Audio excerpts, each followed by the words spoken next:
this. Thank you for having me. It's a privilege to be here. Real honored to be asked to come. This is my very first public speaking engagement with for political purposes. So I decided to come to Knoxville for my first event. So, All right. Heart's in the right place.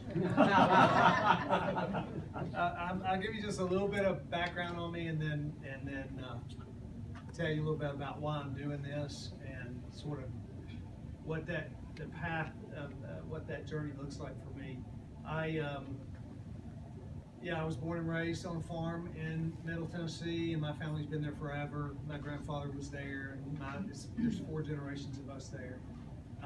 We raise cattle and still do. My grandfather and my dad were sort of cattlemen and business guys, and then those 2 ventures got to be too big for one, so my brother went to ag school and I went to engineering school, and we ended up, but I still live on the farm. So I went to Auburn, got a mechanical engineering degree there, and came back to get involved in my family's business. And we are an HVAC and plumbing and electrical services company. We do about $200 million a year. We have, as he said, we have about 1,100 employees, and it's been a really great, privilege to be able to do that all my life. So that's my business background.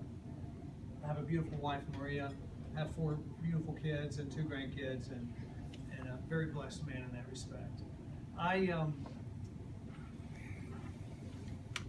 People have asked me, why in the world would you want to run for governor? And why would you just jump out there and run for governor, having not done any other previous public service? So I'm a person probably like y'all. If you're here, you're probably a person who wants to live a life that's meaningful and purposeful and do things that matter, or you wouldn't be involved in stuff like this. So I'm one of those people that's always kind of tried to live that way. I think if you have a heart like that, God uses things in your life to propel that notion along, and He certainly has in my life. And one of the things that I share about is just a tragic event in my life. When I was about 40 years old, my first wife was killed, and I had 4 little kids, and I was in the middle of my career and the middle of my life, and it was just a devastating experience, as you can imagine. It was turned my world upside down, and there were actually 2 or 3 things that kind of occurred there. I left my work to take care of my kids, and my work kind of blew up, and I just went through a really dark season of my life for about 3 years. And God's a redeemer, and that season of my life was transformative, really, as well. And so when I talk about purposeful living, that experience and kind of coming out of that season of my life gave me a perspective that I probably would never have had any other way, and it caused me to think about what I was doing with my life and what matters and what doesn't matter. And I kind of got this perspective that life is short and you just ought to be about it.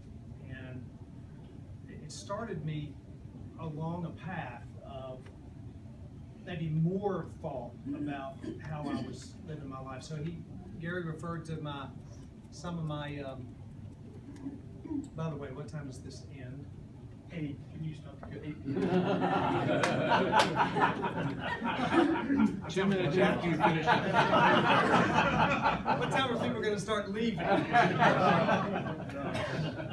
Oh, you stand in the door, you know. Yeah. I'll try not to go too long. I didn't wear my watch, so I'll have to be punching on this. I'm not looking at Snapchat. I'm checking the clock. So I've got involved in a lot of missions-related things, as he said, Haiti, and our company is actually involved in building a kind of a workforce development, a vocational training school in Haiti right now. So I've had continued involvement there.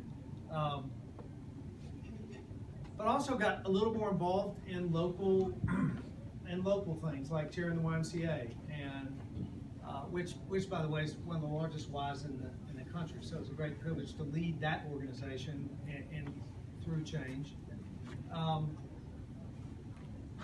I looked at my job differently, honestly. I began to kind of, instead of margin and profit and market share and things that I love and that are wonderful and critical of running a corporation, but it really, for me, it became about 1,100 people.